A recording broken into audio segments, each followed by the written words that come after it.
जिलापाल कार्यालय सम्मुख में जिला कांग्रेस कमिटी पक्षर विक्षोभ प्रदर्शन।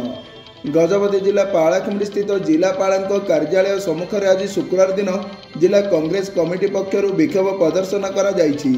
बीजेपी सरकार 142 जन विरोधी दल सांसद मानक अगणतांत्रिक भाव में संसद निलंबित करिथिबा प्रतिवाद आज यही विक्षोभ प्रदर्शन करिथिबा कुआ जायछि। ओडिशार प्रदेश कांग्रेस सभापति श्री शरद पट्टनायक निर्देश क्रमे आज जिला कांग्रेस कमिटी एवं सीपीआई और सीपीएमएल मिलित आनुकूल्य विक्षोभ प्रदर्शन करा जायछि। एही अवसर में महामहिम राष्ट्रपति उद्देश्य जिला प्रशासन तथा एडीएम श्री राजेंद्र मिंज को एक स्मारक पत्र प्रदान करा जायछि।